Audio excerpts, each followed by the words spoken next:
Hello students, welcome back to the college studies Delhi university. तो आप सब लोग आई होप कि अच्छे ही होंगे। तो अभी हमने यूनिट 1 जो है मैनेजमेंट प्रिंसिपल का वो कंप्लीट कर लिया था। कौन सा? हमने फर्स्ट यूनिट जो है यूनिट 1 जो है हमने बिल्कुल कंप्लीट कर लिया। अगर आपने अभी तक नहीं देखा तो जाके एकदम से देख लो। 2 पार्ट में हमने 4 चैप्टर वो कंप्लीट कर लिया। अब हम यूनिट 2 करने वाले हैं ऑफ मैनेजमेंट प्रिंसिपल, जो कि 4 चीज़ें कवर करेगी। मतलब 4 चैप्टर हैं। चैप्टर 5 हो जो कि है प्लानिंग, देन है स्ट्रैटेजिक प्लानिंग, फिर उसके बाद बिजनेस एनवायरनमेंट क्या होता है और उसका एनालिसिस वो हम करेंगे, देन डिसीजन मेकिंग। तो ये 4 चैप्टर हैं, काफ़ी छोटे छोटे चैप्टर हैं। इस वीडियो में ओवरऑल कराने की कोशिश करूँगा, ठीक है, जैसे भी हो पाए। तो ये सारे हम कवर करने वाले हैं। ये मैंने शुरू में माइंड मैप लगा रखा है कि हम क्या क्या चीज़ें पढ़ने वाले हैं, और आप पढ़ने के बाद इसमें सारी चीज़ें कवर कर सकते हैं, देख सकते हैं बड़ी आसानी से। तो हम जिस यूनिट में, यूनिट का नाम क्या है? Management principle, planning and decision making, ये यूनिट का नाम है आपका। इसमें पहला चैप्टर हम करेंगे प्लानिंग, द प्राइमरी फंक्शन, उसका नेचर और कैरेक्टरिस्टिक्स क्या है, प्रोसेस क्या है, एलिमेंट्स क्या है, ठीक है। देन सेकंड स्ट्रेटेजिक प्लानिंग, इसमें भी 4-5 चीज़ें हैं। देन बिजनेस एनवायरनमेंट, और इसमें भी कुछ चीज़ें हैं। देन डिसीजन मेकिंग, ठीक है। तो ये चीज़ें हम करने वाले हैं। तो बिना किसी टाइम को वेस्ट करें हम अपना लेसन 5 जो कि प्लानिंग है वो स्टार्ट करते हैं। आपको सबको पता ही है प्लानिंग क्या है। आपने थोड़ी बहुत प्लानिंग तो की होगी लाइफ में। CUET देने से पहले प्लानिंग की होगी, सेमेस्टर एग्ज़ाम से पहले आप प्लानिंग कर रहे होगे कि एक रात में पढ़ के कर लेंगे, ठीक है। तो सभी चीज़ें प्लानिंग पे डिपेंड हैं। तो काफ़ी ज़्यादा इम्पोर्टेंट चीज़ है, ये प्राइमरी फंक्शन है, मतलब कि बहुत ही ज़्यादा इम्पोर्टेंट है। तो प्राइमरी फंक्शन है ये किस चीज़ का? मैनेजमेंट का। और ये जो है इसमें हम फ्यूचर कोर्स ऑफ एक्शन मतलब डिसाइड कर देते हैं एडवांस में। जैसे आपने अभी से ही सोच लिया है कि मैं कल ये करूँगा, या बहुत सौ ने नहीं सोचा होगा, बहुत लोग बिना सोचे हुई चीज़ें करते हैं, बट मोस्ट ऑफ द लोग प्लानिंग तो करते ही हैं। प्लानिंग आपने की होगी कि साहब शादी आएगी तो ये कपड़े लूँगा, घूमने जाना है तो साहब इस चीज़ से जाना है, या फिर मेरे को किसी वैकेशन पे जाना है तो इस बार शिमला जाऊँगा, या इस बार लेह लद्दाख की ट्रिप कर लेता हूँ, ठीक है। तो ये सारी चीज़ें आपने प्लानिंग का क्या है? फ्यूचर कोर्स ऑफ एक्शन, जो कि चीज़ आपको फ्यूचर में करनी है बट उसको एडवांस में आपने प्लान कर लिया है। तो ये जो है वो ब्रिज देता है, ऐसा ब्रिज काम करता है जो कि गैप को कम करता है एक ऑर्गेनाइजेशन के बीच में, जो कि करंटली जहाँ है और उसे जहाँ पहुँचना है, तो उसके बीच में एक पुल बना देता है, एक ब्रिज है जो कि गैप कम करता है। तो अब पढ़ लेते हैं इसके नेचर क्या है और कैरेक्टरिस्टिक्स क्या है प्लानिंग के, ठीक है। तो सिंपल आपको ऐसे ही क्वेश्चन आएगा और नोट से आप ये पढ़ के जाएंगे और ऐसे ही करके पॉइंट्स डाल के आपका आंसर लिख के आएंगे, तो बहुत अच्छे से आपकी प्रिपरेशन हो जाएगी। ये जो नोट्स है आपको टेलीग्राम चैनल में मिल जाएंगे। ये जो वीडियो में नोट्स कवर हो रहे हैं, हम अभी सोच रहे हैं इसका कुछ प्राइस रखें, क्योंकि हम इन नोट्स को बनाने में बहुत ही ज़्यादा मेहनत करते हैं। एक एक चीज़, एक एक लाइन पढ़ के तब वो करते हैं। तो वी आर थिंकिंग अबाउट कि हम इसका कुछ प्राइस पॉइंट रखें, कुछ मिनिमम सा प्राइस पॉइंट, जिसको आपको भी देने में कोई प्रॉब्लम ना हो और हमारा भी काम चल जाए। और फ्री नोट्स भी अवेलेबल करा दिए जाएंगे, बट उसमें आपको थोड़ी सी मेहनत करनी होगी, आपको थोड़ी सी चीज़ें प्रॉब्लम आ सकती हैं, समझ में ना आए कुछ, तो वो नोट्स आपके बहुत ही मतलब बहुत ही आसानी से तो नहीं, नोट्स वो भी ठीक होंगे, बट आपको थोड़ा सा उसकी लैंग्वेज टफ लग सकती है। ये स्ट्रक्चर्ड वे में थोड़ा कम होंगे इनसे। तो ये जो नोट्स वीडियो में कवर हो रहा है, अब से अभी तक के नोट्स मैंने फ्री में आपको दे दिए हैं, आप नोट्स एक बार देख सकते हैं। और अभी से जो बहुत प्रीमियम लेवल के नोट्स आएंगे वो आपको प्रीमियम है तो कुछ पैसे दे के लेने होंगे। वो टेलीग्राम चैनल पे आपको सारी अपडेट मिल जाएगी, कहाँ पेमेंट करना है, क्या लिंक होगी, कैसे मिलेगा, वो सारी चीज़ें दे देंगे, ठीक है। पढ़ लेते हैं फिलहाल, ठीक है। प्राइमरी फंक्शन क्या है? प्राइमरी फंक्शन ये है कि प्लानिंग जो है वो बहुत ही पहला स्टेप। प्राइमरी फंक्शन क्यों है? ये बिल्कुल पहला स्टेप है जिसके ऊपर मतलब पूरी एफिशिएंसी और पूरा मैनेजमेंट फंक्शन टिके हुए हैं, जैसे ऑर्गेनाइजिंग, कंट्रोलिंग है, जो सारी चीज़ें हैं वो सब कुछ प्लानिंग पे डिपेंड है। ये परवेसिव है। परवेसिव का मतलब क्या है? ये हर जगह है, इट इज़ एवरीवेयर। तो आप अगर अपनी स्टडी हो, शादी हो, रिलेशनशिप हो, पहनना हो, खाना हो, घूमना हो, मैनेजमेंट हो, top level, middle level, lower level, हर जगह प्लानिंग आपका यूज़ हो रही है। और ये मतलब ऐसे सिंगल डिपार्टमेंट में नहीं, हर डिपार्टमेंट में हो रही है यूज़, ठीक है। देन कंटिन्यूस फंक्शन है। कंटिन्यूस कैसे? कि चलता ही जाएगा, चलता ही जाएगा, लाइक अ वेव, ठीक है। तो कंटिन्यूस है, नेवर एंडिंग साइकिल है। अभी बता दूंगा नेवर एंडिंग कैसे है। प्लान्स हम बनाते हैं डिफरेंट ड्यूरेशन के लिए, लॉन्ग टर्म, शॉर्ट टर्म, फिर उन पे कंप्लीट होते हैं नहीं होते हैं, उनमें कुछ चेंजेस करने पड़ते हैं, तो ये चलते रहते हैं, ठीक है। तो कंटिन्यूस फंक्शन है। देन बेस्ड ऑन डाटा, अब किसी डाटा के बेसिस पे करोगे ना आप कि अगर जैसे आपको मान लो ऋषिकेश घूमने जाना है और आपको पता है कि गंगा का लेवल बहुत राइज चल रहा है, उधर फ्लड्स आ रखे हैं, बहुत सारी प्रॉब्लम हो रखी है, तो आप वहाँ नहीं जाओगे। आपका डाटा आपको ये मिला, आपको ये डाटा मिला, तो आपको उन्हें एनालाइज करा, भाई ऐसी जगह जाना ठीक नहीं है, इस बार मैं गोवा चला जाता हूँ, थोड़ा ऐसा जगह दिया, राजस्थान घूम के आ जाता हूँ, ठीक है।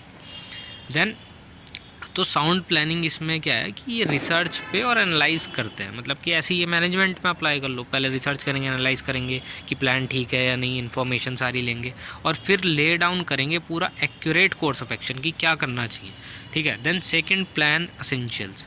सेकंड प्लान एसेंशियल्स जो है इसमें ये है कि आपका जो प्लान है वो क्लियर होना चाहिए, उसका कोई रीज़न होना चाहिए, रीज़नेबल होना चाहिए, जो लॉजिक्स के साथ जा रहा हो। ऐसा नहीं कुछ भी वेग चीज़ें रख दी आलतू फालतू, कुछ भी नहीं, ठीक है। फ्लेक्सिबल हो थोड़ा सा कि एकदम से कोई अनसर्टिनिटी आ गई तो आप थोड़ा सा चेंज कर सके उसमें। And have a time limit, ठीक है। टाइम बाउंड होना चाहिए कि 1 साल में हमको इतनी ग्रोथ करनी है, 1 साल में हमको ये अचीव करना है, 6 महीने में करना है। तो प्रोसेस जो है वो प्लानिंग का वो ये डिसाइड करता है कि डिसीज़न कैसे लिया जाए, तो ये डिसीज़न फॉर्मुलेशन के लिए हेल्प करता है, ठीक है। तो प्लानिंग का प्रोसेस जो है उसमें सिस्टमेटिक कुछ स्टेप्स होते हैं। ये स्टेप्स का मैंने चार्ट यहाँ लगाया, हम इनको एक एक करके डिस्कस करेंगे। ये जो स्टेप है तो साइक्लिक कैसे है, अभी मैंने ये घुमाया ना सर्कल, ये बन गया ना सर्कल, तो ऐसे करके साइक्लिक है। पहले सेट करेंगे ऑब्जेक्टिव, फिर डेवलप करेंगे प्रीमिसेस, लिस्ट करेंगे उसके ऑल्टरनेटिव क्या क्या हो सकते हैं, फिर उसको इवेल्युएट करेंगे डिफरेंट कोर्स ऑफ एक्शन की ये ए वाली चीज़ करें या फिर बी वाली चीज़ करें, ठीक है।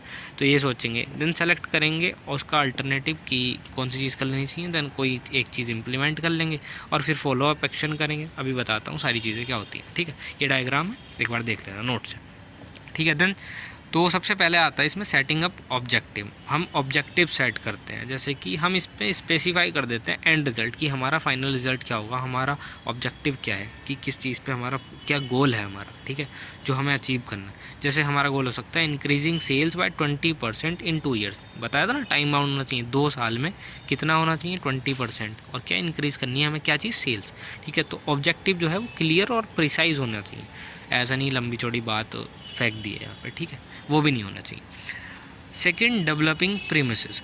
प्रीमिसेस प्री आ गया ना, मतलब कि पहले की चीज़, हम जो अजम्पशन है वो हम कुछ यहाँ पे बनाते हैं कि फ्यूचर में इवेंट जो भी हो रहा है, कुछ भी होगा तो उसके बारे में हम अज्यूम कर लेते हैं कि हमने मान लिया कि गवर्नमेंट की पॉलिसी चेंज हो सकती है, तो हम वहाँ पे क्या करें, तो हमने उसके लिए प्रीमिसेस ले लिए कि गवर्नमेंट की पॉलिसी चेंज हो सकती है, अगर ऐसा हुआ तो हमें वैसा करना होगा, ठीक है। और कंज्यूमर की डिमांड में भी चेंज हो सकता है, लाइक हमें सोचना चाहिए कि अभी जाड़े आने वाले हैं और हम विंटर क्लॉथ्स, कुछ वुलन क्लॉथ्स का बिज़नेस करेंगे, तो हमारे जो क्लॉथ्स की है वो डिमांड शिफ्ट होगी, बढ़ेगी ऑब्वियसली डिमांड, तो हम उसके हिसाब से प्लान करेंगे कि हमारे पास इतनी सप्लाई भी होनी चाहिए। The entire plan reset on the rest on the assumption, so they must made very carefully, मतलब कि बहुत अच्छे से उसको आपको प्रीमिसेस बहुत ध्यान से लेना है, ठीक है, क्रिटिकल स्टेप है। फिर हम ऑल्टरनेटिव को जो है वो लिस्ट करेंगे। लिस्ट करना क्या हो गया, हमने एक ऑल्टरनेटिव ए लिखा, एक ऑल्टरनेटिव हमने लिखा बी, तो हमने इसके बारे में साहब ये इन्फॉर्मेशन लिख दी, इसके बारे में हमने ये इन्फॉर्मेशन लिख दी, तो हमने लिस्ट कर लिया कि क्या क्या पॉसिबल कोर्स ऑफ एक्शन हम ले सकते हैं, कि इसमें हमारी ये चीज़ें अच्छी हैं, ये चीज़ें ख़राब हैं, हम ऐसे ले सकते हैं। फिर उन्हें इवेल्युएट करेंगे, ये प्रोज एंड कॉन्स निकालेंगे हम उसके, ठीक है, बेनिफिट क्या है, डिसएडवांटेजेस क्या है, और pre determined criteria like budget और पॉलिसी के साथ ये जा सकता है कि नहीं जा सकता, ठीक है। देन 5वां स्टेप इसमें आ जाता है सेलेक्ट द बेस्ट ऑल्टरनेटिव। अब जो बेस्ट चीज़ है, मान लो ए में बेनिफिट भी था और हमारे बजट के साथ जा रहा था, बट बी में जो है हमें बजट ज़्यादा चाहिए था, मान लो हमारा 100 करोड़ का बजट था और ये मांग रहा था हमसे 110 करोड़, ठीक है, तो हम इस बजट के साथ नहीं जाएंगे, ठीक है, तो हम प्लान ए के साथ जाएंगे। तो हमने वो अल्टरनेटिव, बेस्ट ऑल्टरनेटिव जो था वो डिसीजन लिया, ऑप्टिमल डिसीजन लेंगे हमें, ठीक है। देन इम्प्लीमेंट करेंगे प्लान को, मतलब डिसाइड कर लेंगे कोर्स ऑफ एक्शन क्या हुआ, उसको मतलब मोशन प्रैक्टिकली इम्प्लीमेंट करेंगे। और इम्प्लीमेंट में क्या होगा, इसमें टॉप मैनेजमेंट का कमिटमेंट होगा और प्रॉपर अलोकेशन ऑफ रिसोर्सेज, जो भी सारी चीज़ें चाहिए, जो भी सारी चीज़ें हमें करनी थी वो सारी चीज़ें हम इम्प्लीमेंट करेंगे, प्रोवाइड करेंगे सारी resources. Then follow up action, follow up action में क्या होगा कि हम शॉर्ट टर्म रिजल्ट देखेंगे कि 1 महीने या 2 महीने में उसकी परफॉर्मेंस कैसी है, और फीडबैक लेंगे चीज़ों से, रिजल्ट से जो भी फीडबैक आ रही होगी, और इमीडिएट करेक्टिव एक्शन लेंगे। मान लो हमारे कपड़ों में, हमारे वुलन क्लॉथ्स में ये आ रहा है कि ये काफ़ी हैवी है या फिर साइज़ का इशू है, तो हम उस चीज़ के लिए करेक्टिव मेजर जो होंगे वो सब ले सकते हैं। आप ऐसे एग्जाम्पल लेके सोच सकते हैं और एग्जाम्पल अपने आंसर्स में डालेंगे पेपर में, तो वो और अच्छा रहेगा आपके लिए, ठीक है। Elements of planning, elements of planning बोल लो या टाइप्स ऑफ प्लान बोल लो, हम एलिमेंट्स ऑफ प्लानिंग को लेके ही चलते हैं। तो एलिमेंट्स ऑफ प्लानिंग में क्या आता है कि प्लानिंग का एलिमेंट क्या है, एक तो ऑब्जेक्टिव है, हमें टारगेट पे पहुंचना है एक स्पेसिफिक पीरियड ऑफ टाइम, मान लो एनुअल सेल्स है, वो हमारा गोल हो सकता है।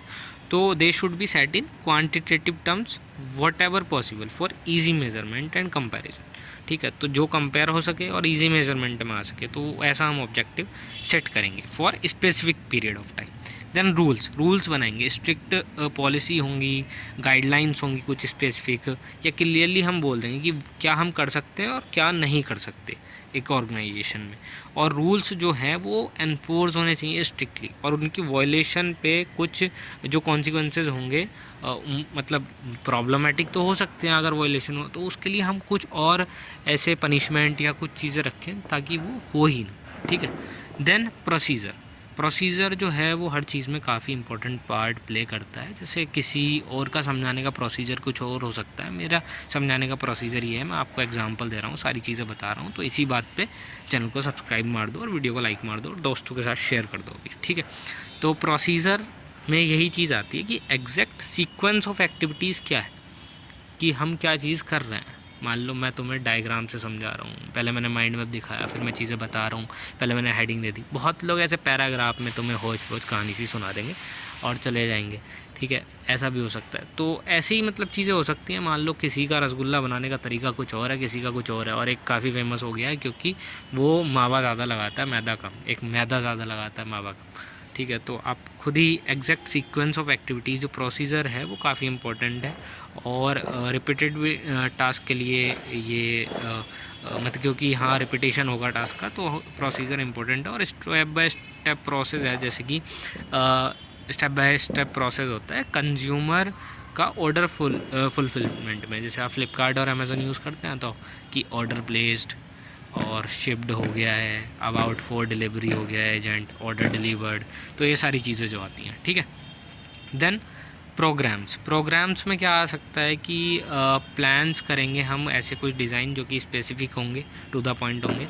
वन टाइम इवेंट होगा, जैसे कि हम एक कॉर्पोरेट वर्कशॉप ऑर्गेनाइज़ करा रहे हैं, तो वो सारे प्रोग्राम हो सकते हैं। तो ये प्रोग्राम के लिए आ गया। देन बजट जो है वो भी काफ़ी इंपॉर्टेंट हो जाता है, तो ये भी की एलिमेंट है।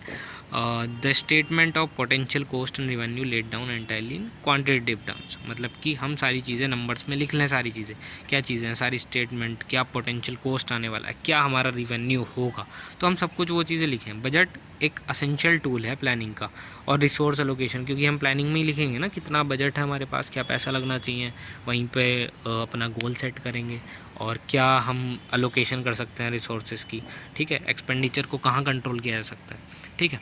तो आपका ये मज़े में एक चैप्टर कंप्लीट हो गया, 5th चैप्टर प्लानिंग। अब हम प्लानिंग को ही आगे इलेबोरेट कर देंगे, क्या हो जाएगा स्ट्रैटेजिक प्लानिंग। अब स्ट्रैटेजिक प्लानिंग क्या है?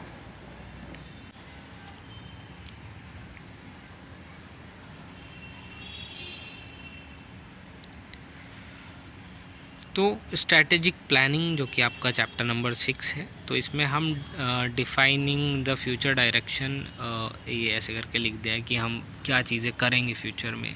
तो स्ट्रैटेजी के साथ हमें प्लानिंग करनी है, सिंपल शब्दों में आप इतना समझ सकते हैं, ठीक है। स्ट्रैटेजिक प्लानिंग क्या है, हम लॉन्ग टर्म प्लान्स को कर रहे हैं, वहाँ शॉर्ट टर्म भी कर रहे होते थे, यहाँ लॉन्ग टर्म्स को ही करेंगे, और उसमें ग्रोथ क्या हो रही है और एक्सपेंशन कितना हो पा रहा है, एक्सपैंड करने की चीज़ें, वो चीज़ें देखेंगे, कुछ स्ट्रैटेजीज़ यूज़ करेंगे अपने प्लान्स में, ठीक है, जो कि कॉम्पिटिटिव एज में हमको गेन देगा ऑर्गेनाइजेशन में, ठीक है, इन नेशनल एंड इंटरनेशनल मार्केट्स। तो स्ट्रैटेजी और प्लानिंग के बीच में अंतर जान लेते हैं पहले। अगर किसी को पता है तो यहीं पे वीडियो रोक के उसको कमेंट सेक्शन में लिखो। बेसिकली आपको कुछ भी पता है तो एक बार लिखो, लिखने से आपका ना कॉन्सेप्ट क्लियर होगा कि आपको कुछ आता है, ठीक है, आपको पता चलेगा। देन हाँ, तो देख लेते हैं अगर आपने कमेंट में लिख दिया हो तो। द टर्म स्ट्रैटेजी जो है वो एक बहुत ही कंफ्यूज हो जाता है ऐसे प्लान के साथ, ठीक है।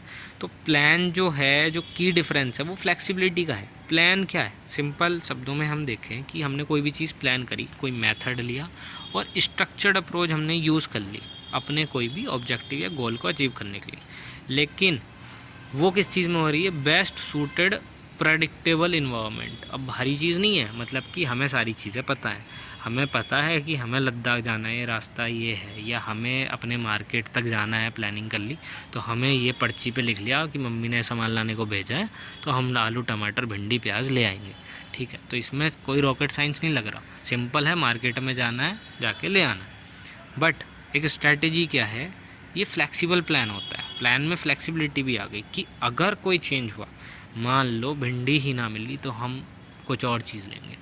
मान लो कि हमें चांदनी चौक जाना है और वहाँ एक दुकान ढूंढनी है कि जहाँ से हमें ये सामान मिल सके, बट हमें दुकान ही नहीं मिली वो जो बताई थी, तो हम कोई उसका बेस्ट ऑल्टरनेटिव ढूंढेंगे, वहाँ से वो सामान ले लेंगे अच्छी, मतलब कम बजट में या कम पैसों में, ठीक है। तो ये चीज़ें होती हैं कि स्ट्रैटेजी के साथ हमने प्लानिंग की, तो स्ट्रैटेजिक चीज़ें यहाँ आ जाती हैं। इसमें हम इन्वायरमेंट को कैरेक्टराइज करते हैं, जैसे कि चेंज हो सकता है, अनसर्टेनिटी हो सकती है, तो एडजस्टमेंट की जो है वो रिक्वायरमेंट होती है, ठीक है। तो स्ट्रैटेजिक प्लान जो है वो लॉन्ग टर्म पीरियड्स पे ध्यान देता है, ठीक है। अब टाइप्स ऑफ ग्रोथ स्ट्रैटेजीज़, दो टाइप की ग्रोथ स्ट्रैटेजी हैं, एक्सटर्नल है और इंटरनल है। तो एक्सटर्नल में पहला आता है एक्सपेंशन। एक्सपेंशन का मतलब कि कोई चीज़ को आपने ये ऐसे करके एक्सपेंड कर दिया, ठीक है। डाइवर्सिफिकेशन, कि हमने ये चीज़ों को डाइवर्सिफाई कर दिया, ठीक है, ये ट्री सा बना दिया। मॉडर्नाइजेशन, कोई पुरानी चीज़ थी उसको साहब हमने नई चीज़ में इन्वेंट कर दिया बड़ी, ठीक है। एक्सटर्नल ग्रोथ में क्या आ जाता है, मर्जर आ जाता है। मर्जर, हमने दो लोगों को जैसे VI ये मर्ज कर दिया। एक्विजिशन, मान लो वोडा ने आइडिया को ख़रीद लिया तो नाम वोडाफोन का ही चलेगा। जॉइंट वेंचर, कि हमने वोडा और आइडिया अलग अलग अपना काम करना है बट वो जॉइंटली काम करते हैं, जैसे मारुति सुजुकी, ठीक है, पहले थी Hero Honda. Then strategic alliance. Strategic alliance में किसी एक स्पेसिफिक टास्क या कुछ भी उस पर, जैसे कि सोलर एनर्जी के लिए अडानी पावर ने कुछ कंपनी के साथ या फिर गो ग्रीन ऐसे कुछ कंपनी के साथ अलाइंस कर लिया और स्ट्रैटेजिक अलाइंस कर लिया, ठीक है। तो अब इसमें हम एक एक करके इनको डिस्कस करते हैं ध्यान से। तो सबसे पहले, मतलब दो स्ट्रेटजीज़ होती हैं, वेरियस स्ट्रेटजीज़ हो सकती हैं। तो सबसे पहले इंटरनल ग्रोथ स्ट्रेटजी आ जाती है। सो इंटरनल ग्रोथ जो है वो बेनिफिट करती है such as achieving economies of scale. Economies of scale क्या है, हम मतलब सिंपल सी चीज़ है, कॉस्ट को लोअर करने की बात चले कि कम कॉस्ट में ज़्यादा प्रोडक्शन हम कर पाए, ठीक है। और strengthening of the organization position against competition, के कंपटीशन में जैसे पेप्सी और कोका कोला का कंपटीशन है तो हम कम पैसों में ज़्यादा पेप्सी प्रोड्यूस कर पाए in competition to the Coca Cola, और बेटर पोजीशन कर पाए मार्केट में, जैसे कि वो कर रही है कि शुगर फ्री के नाम से, ठीक है। I am not promoting anything है, आपको सब पता ही है, ठीक है। तो सबसे पहले आ जाता है कि मार्केट पेनिट्रेशन, मार्केट में घुस जाना। एक एग्जिस्टिंग प्रोडक्ट है आपके पास और एग्जिस्टिंग मार्केट है, कि पहले से आपके पास कोई प्रोडक्ट है, पहले से आपके पास कोई मार्केट है और आप उसके अंदर सेल्स पे फोकस करो और बहुत ज़्यादा उसका सेल्स बढ़ा दो। जैसे कि जाड़ों में गीज़र्स का सेल बढ़ाने की बात चल रही है, आपके पास मार्केट भी है, डिमांड भी है और आप वहाँ पे बहुत ज़्यादा सेलिंग कर दो, ठीक है। ये हो जाता है मार्केट पेनिट्रेशन, ठीक है। अब उसमें चीज़ें तुम मेथड प्रमोशन, होर्डिंग्स लगवा दो या फिर वो डिस्काउंट दे दो, काफ़ी ऐसे भारी भरकम, जैसे GST 2.0 डिस्काउंट चलता हुआ देखा होगा ना, फ़ायदा कुछ नहीं है, पागल बनाया जा रहा है, या कुछ हद तक किन्हीं चीज़ों पे डिस्काउंट मिल भी पा रहा है, तो वो आप जानो, ठीक है। छोड़ो, ये डिबेट वाली बातें नहीं करते हैं। मार्केट डेवलपमेंट, मार्केट डेवलपमेंट में क्या है, एग्जिस्टिंग प्रोडक्ट है आपके पास कोई और आप उसको एक नई जोग्राफिकल लोकेशन या नए मार्केट में इम्प्लीमेंट कर रहे हो, कि आपके पास मान लो एक नेशनल ब्रांड है, उसको आप ग्लोबली एक्सपेंड कर रहे हो। जैसे कि आपने जैसे कोई रीजनल फूड ले लो या कुछ भी, पापड़ सुना होगा, महाराष्ट्र में पापड़ जो है तो वो पापड़ जो है वो वहाँ पे चल रहा है, वहाँ के लोग खा रहे हैं, काफ़ी मार्केट है, उसका डिमांड है। बट उसको दिल्ली में लाना, नॉर्थ रीजन्स में लाना या सेंट्रल इंडिया में ला के वो पापड़ बेचना, उसके लिए मार्केट सेट करना, उस मार्केट में उसको इंट्रोड्यूस करना, ये हो जाता है मार्केट का डेवलपमेंट करना।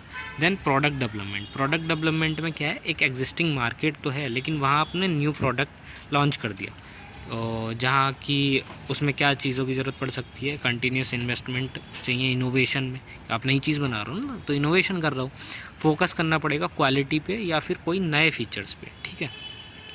Then diversification.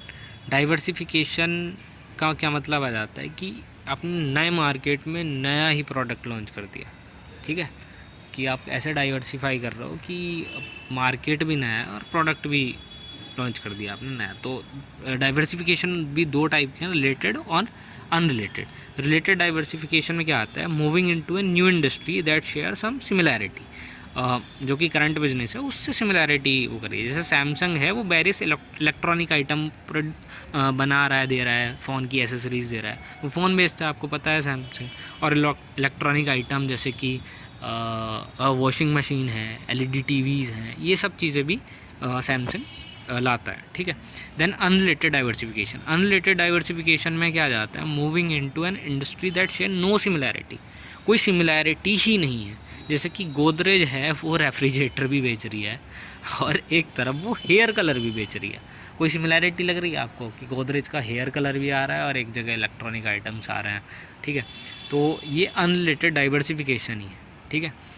तो इसमें जो है वो this help the diversify risk but can complicate internal management में थोड़ी प्रॉब्लम अराइज कर सकता है, ठीक है। देन एक्सटर्नल ग्रोथ स्ट्रेटजीज आ सकती हैं। एक्सटर्नल ग्रोथ स्ट्रेटजी वही जो कि मर्जर और मतलब जॉइनिंग फोर्सेज होती हैं इसमें अदर फर्म्स की। तो इसमें देख लेते हैं एक बार क्या क्या होता है मर्जर। मर्जर क्या होता है, दो फर्म एक सिंगल न्यू फर्म बन जाती हैं and both previous entities lose their individual identity. जैसे वीआई है ना, अब उसको कोई वोडा और आइडिया नहीं जानता, वोडा आइडिया वो कंबाइन हो गई है, उसकी नई आइडेंटिटी बन गई है, ठीक है। एक्विजिशन क्या होता है, टेक ओवर कर लेना, कि एक मतलब परचेज द मेजॉरिटी स्टेक, मतलब एक कंपनी ने दूसरी कंपनी के मेजॉरिटी ऑफ स्टेक्स होल्ड कर लिया अपने आप में इन अनदर कंपनी, ठीक है। गेनिंग द कंट्रोल, कंट्रोल उसके पास आ जाता है और सारी चीज़ें एक्वायर कर लेता है। अगर ये चीज़ें आपको टर्म्स देखने हैं तो आप गूगल करके सिंपल देख सकते हैं, बाकी मैंने आपको बहुत अच्छे से एक्सप्लेन कर ही रहा हूँ विद एग्जांपल। जॉइंट वेंचर क्या होता है, दो फर्म जो हैं वो आपस में मतलब एक है कि भाईचारे के साथ एक दूसरे के साथ खड़ी हैं। टाइम बाउंड गोल है कि उन्होंने 5 साल का या 10 साल का कॉन्ट्रैक्ट कर लिया है और उनकी इंडिविजुअल आइडेंटिटी भी होती है, जैसे कि मारुति सुजुकी, ठीक है।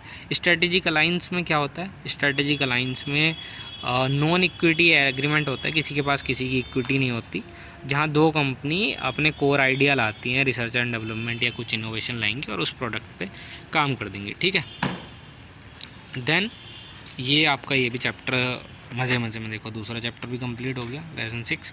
देन आपका चैप्टर आ जाता है अब 7 आ जाता है बिज़नेस एनवायरनमेंट, जिसमें हम एनालाइज क्या करते हैं, सराउंडिंग्स की एनालाइज करते हैं। अब सराउंडिंग्स ये हमारी तुम्हारी सराउंडिंग की बात नहीं है, बिज़नेस एनवायरनमेंट की हम बात कर रहे हैं, तो बिज़नेस पर्सपेक्टिव से हम चीज़ें यहाँ देखेंगे।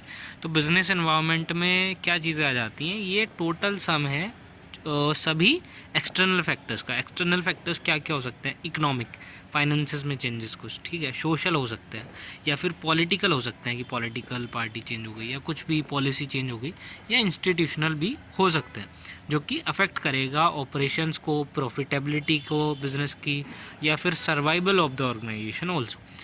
तो ये बिज़नेस एनवायरनमेंट जो है बहुत ही ज़्यादा डायनामिक होता है कि कॉन्स्टेंटली चेंज होता रहता है, ठीक है, और बहुत ही ज़्यादा कॉम्प्लेक्स स्ट्रक्चर है जिसे बहुत ही ऐसे समझना पड़ेगा और एनालाइज करना बहुत ही ज़्यादा असेंशियल हो जाता है मैनेजर्स के लिए टू सीज द अपॉर्चुनिटीज़ और थ्रेट्स को फाइट करने के लिए। तो ये क्या सारी चीज़ें हैं वो हम आगे देखते हैं। तो टेक्निक्स क्या है इन्वायरमेंटल एनालिसिस की, ठीक है।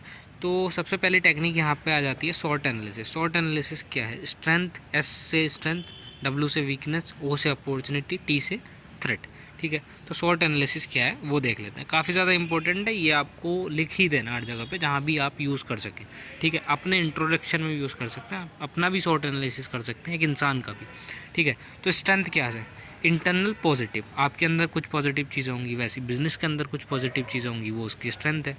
कॉम्पिटिटिव एडवांटेज होगी आपके पास कुछ, वो आपकी स्ट्रेंथ है। वीकनेस क्या हो सकती है? इंटरनल नेगेटिव जो पॉइंट है वो वीकनेस है, या हिंड्रेंस है आपकी परफॉर्मेंस में। कोई चीज़ें जैसे कि आप परफॉर्म कर रहे हैं, आप डिस्ट्रैक्ट हो जाते हैं, आप इंस्टाग्राम से डिस्ट्रैक्ट हो जाते हैं, आप रील से, शॉर्ट फॉर्म कंटेंट से डिस्ट्रैक्ट हो जाते हैं, या फिर बिजनेस में आप बैड डेट से बहुत जो आपकी परफॉर्मेंस में हिंड्रेंस बनना है, बैड डेट्स वगैरह, ठीक है। तो ये सारी चीज़ें आपकी वीकनेस हो सकती हैं।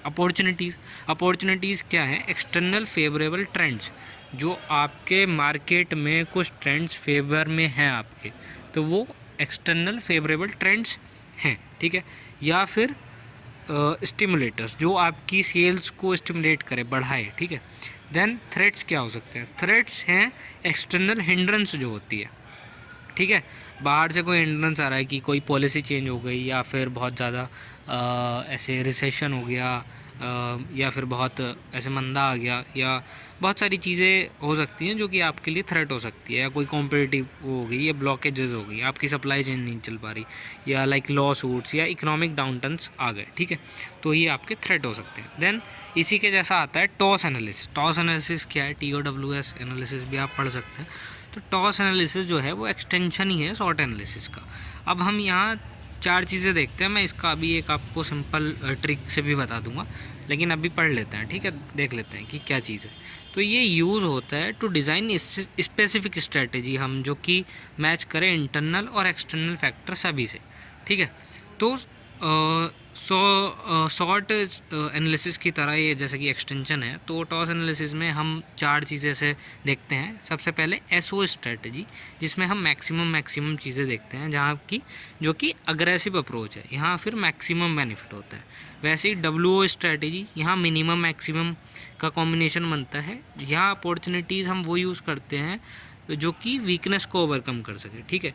जैसे कि ट्रेन कर देते हैं अनस्किल्ड वर्कर्स को, या नई टेक्नोलॉजी यूज़ करते हैं, या मार्केट में जो ऑफर करते हैं, ठीक है।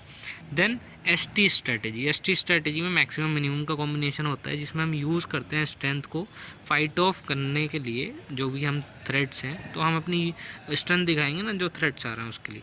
तो हम यहाँ स्ट्रॉन्ग ब्रांड नेम जो है उसको बढ़ाते हैं और मिनिमाइज़ करते हैं डैमेजेस को फ्रॉम अ लीगल थ्रेट और anything else. Then WT strategy, that is minimum approach. तो हम यहाँ देखते हैं कि मिनिमम रिस्क क्वाड्रेंट बनाते हैं हम, जो कि डिफेंसिव मेजर्स होते हैं, जैसे कि मर्ज कर लेना, या कंपनी या डिपार्टमेंट, कंपनी तो नहीं, एक डिपार्टमेंट को शट डाउन कर देना, तो वो प्रोसेस यहाँ आता है। मैं अभी आपको ये 4 ऐसे करके बता देता हूँ। शॉर्ट ट्रिक क्या है, यहाँ जूम इन करके बताता हूँ आपको। तो आप अभी हाथ क्या, जैसे ऐसे मैं बना रहा हूँ, ठीक है। ये आप एक क्वाड्रेंट बनाएंगे, ठीक है। अभी मैं इसके बीच में ऐसे लाइन डाल के 4 खाने बना लेंगे। सॉरी, ये लाइन ठीक नहीं बनी। हाँ, ये 4 खाने हमने बना लेंगे।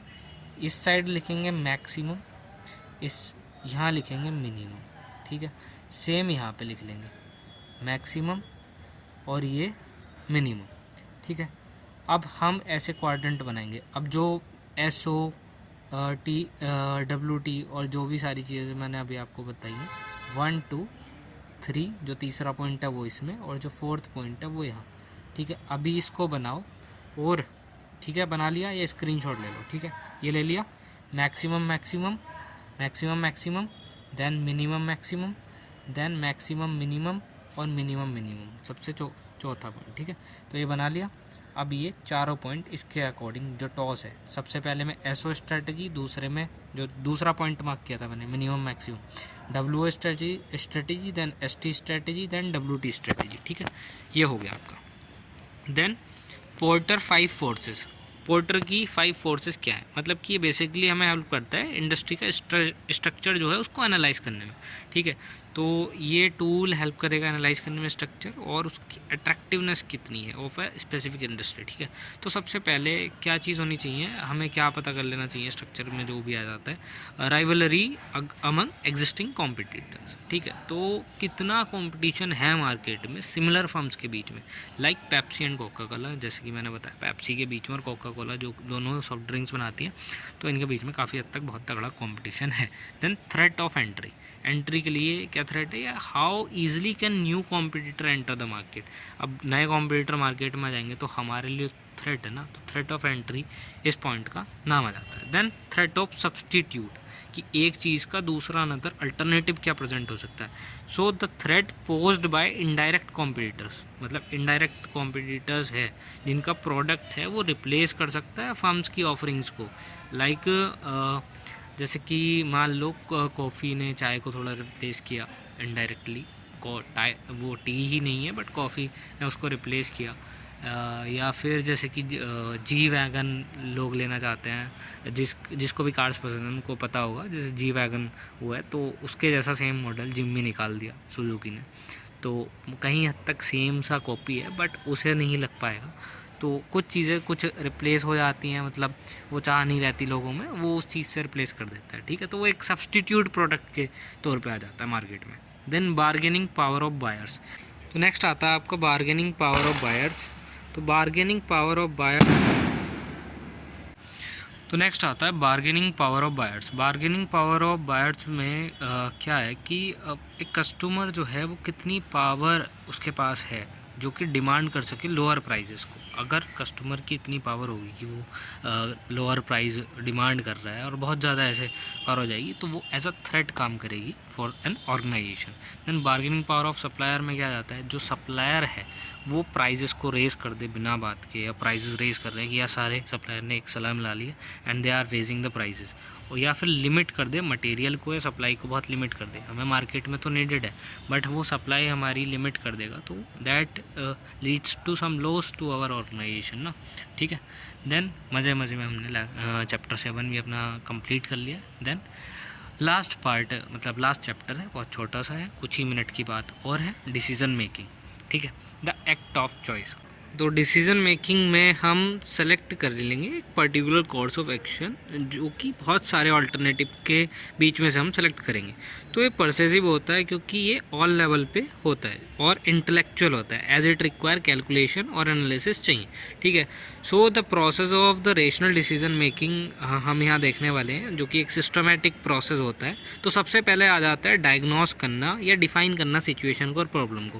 पहले हम तो चीज़ें की क्या प्रॉब्लम है, क्या सिचुएशन है, उसको क्लियरली रिकॉग्नाइज करेंगे, अंडरस्टैंड करेंगे प्रॉब्लम को, फिर देन तभी तो उसके सॉल्यूशन पे पहुँचेंगे या कोई सॉल्यूशन निकाल पाएंगे उसका, ठीक है। देन यूजिंग ऑल्टरनेटिव अवेलेबल, अब हम देखेंगे हमारे पास क्या क्या रास्ते हैं, क्या क्या वे आउट्स हो सकते हैं। तो क्रिएट करेंगे एक exhaustive list of all possible course of action और सॉल्यूशन, ठीक है। अब हमने लिस्ट लिख ली, फिर उसको इवेल्युएट करेंगे। इवेल्युएट कैसे करेंगे, हर एक ऑप्शन को मतलब नाप तोल के बिल्कुल कॉस्ट का, बेनिफिट का, क्या फ़ायदा है, कितनी कॉस्ट आ रही है, both financial and non financial चीज़ें हम देखेंगे। तो मैनेजर यहाँ एम करता है ऑप्टिमाइजेशन पे, जिससे जो कि बेस्ट प्रैक्टिकल चॉइस होती है उस पर, रेदर देन प्योर मैक्सिमाइजेशन, ठीक है। ऐसा नहीं कि एक चीज़ सिर्फ बढ़ा दी, हम सारे फैक्टर्स इंक्लूड करके देखते हैं। Due two factor like human limitation, तो बाउंडेड रेशनलिटी यहाँ होती है, ठीक है। देन सेलेक्ट करेंगे बेस्ट ऑल्टरनेटिव। अब हमने इवेलुएट कर लिए, जो भी उसमें सबसे अच्छा हो उसको सेलेक्ट कर लिया। देन इम्प्लीमेंट कर देंगे डिसीज़न को, कि हमने ये डिसीज़न ले लिया जो भी हमने चूज़ किया, और उसको उसके लिए कोर्स ऑफ एक्शन, मतलब कि जो जो चीज़ें चाहिए होगी या रिसोर्सेज लेनी होगी वो करेंगे। Then follow up action, then उसको रिव्यू करेंगे, रिजल्ट डिटरमाइन करेंगे शॉर्ट पीरियड पे, जो कि हमने प्लानिंग में भी देखा था ऊपर, ठीक है। उन चीज़ों से, गलतियों से सीखेंगे, कि जैसे कि गलतियों से सीखता है आदमी, उससे सीखेंगे और आगे बढ़ जाएंगे, ठीक है। उनको मतलब सुधार करेंगे। Then technique of decision making, technique दो टाइप की यहाँ आती हैं, एक क्वालिटेटिव जो कि ग्रुप आइडियाज़ वगैरह होते हैं इसमें, और एक क्वांटिटेटिव जो कि नंबर्स की बात करता है।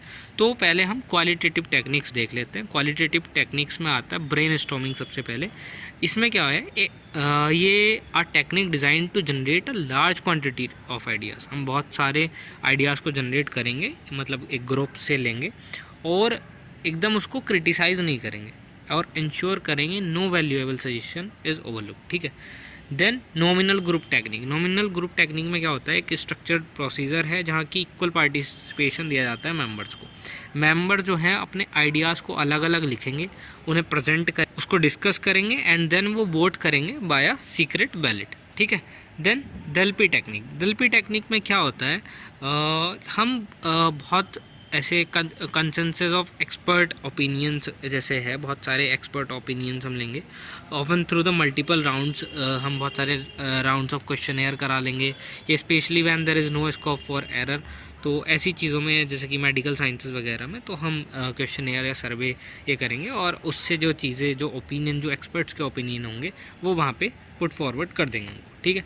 Then quantitative technique. Quantitative technique में क्या होता है, break even use to find the point where the total revenue exactly cover all coast.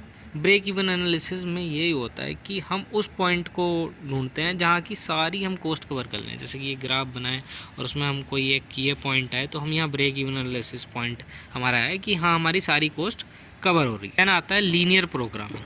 Linear programming में क्या होता है कि डिटरमाइन करते हैं optimal mix of limited resource like material and labour. Optimal mix क्या, कि मटेरियल और लेबर का क्या मिक्स ऑफ प्रोडक्ट हम रखें जिससे हम इधर मैक्सिमाइज़ कर सकें प्रॉफिट को या कोस्ट को हम अपना मिनिमाइज़ कर सकें। Then ratio analysis. Ratio analysis क्या होता है, एक अकाउंटिंग टूल है जहाँ की फाइनेंशियल डाटा को हम डिफाइन करते हैं रिलेशनशिप्स की फॉर्म में between the variables like liquidity, profitability, cost. इन सारी चीज़ों के बीच में हम एक रिलेशन जनरेट करते हैं और उनका रेशियो एनालाइज करते हैं कि हमने इतनी कोस्ट लगाई तो उस पर कितना प्रॉफिट आया, ठीक है। Then regression analysis. Regression analysis में क्या करते हैं, प्रेडिक्ट करते हैं future behaviour of one variable over the depend on the historical data of another variable, ठीक है। तो जैसे कि हम सेल्स को प्रेडिक्ट कर रहे हैं कि हमारी इतनी सेल्स हो जाएंगी, हमने 2 लाख का एडवर्टीजमेंट कर दिया, काफ़ी खर्चा कर दिया, तो अप्रॉक्स हमारी 3 लाख की या 2.5 लाख की या 5 लाख की सेल्स हो जाएंगी, जिसमें से हमें 20,000 का प्रॉफिट आ जाएगा, 40,000 का प्रॉफिट आ जाएगा, ठीक है। तो हम ये चीज़ देख लेते हैं। इकोनॉमिक ऑर्डर क्वान्टिटी, इसमें क्या होती है कि एक एवरेज नंबर ऑफ क्वान्टिटी इतनी हो जिससे हम टोटल मतलब मिनिमाइज़ इतनी टोटल इन्वेंट्री तो हो जिससे कि रिलेटेड कॉस्ट जितनी भी है वो हो जाए। कि मान लो अगर हम 15 ऑर्डर मंगाते हैं तो उस पर 200 रुपये का चार्जेस लगता है और फिर हमारी उससे कॉस्ट वगैरह कवर नहीं हो पाती इन प्रोडक्ट को सेल करने से। तो हम कितना ऑर्डर, एक ऑर्डर ऑफ क्वांटिटी हमारा क्या होना चाहिए, इकोनॉमिक ऑर्डर क्वांटिटी क्या होना चाहिए। तो यहाँ आता है कि हम 200 ऑर्डर मंगा लेते हैं और हमारे 2,500 रुपये उस पर लग रहे हैं, तो हमारी सारी कॉस्ट वोस्ट इन 200 पीसेस को बेच के कवर हो जाएगी। तो आज के इस लेक्चर में हमने अपनी यूनिट 2 भी कंप्लीट कर लिया। अब यूनिट 3 का आपका जल्दी से लेक्चर आ जाएगा और हमने यूनिट 2 जो है, यूनिट 2 ये हमने डन कर लिया है, ठीक है। तो चैनल जल्दी से सब्सक्राइब कर दो चैनल पर नए हो तो, और वीडियोस को अपने दोस्तों में सबने शेयर कर दो। And thanks for watching. Channel को लाइक कर दो। ये नोट्स वगैरह का हम बता देंगे आपको, पेड होगा कैसे होगा, प्रीमियम पोल कर दूंगा एक टेलीग्राम चैनल में, वहाँ पर थोड़ा बता देना, ठीक है। Thanks for watching, have a nice day.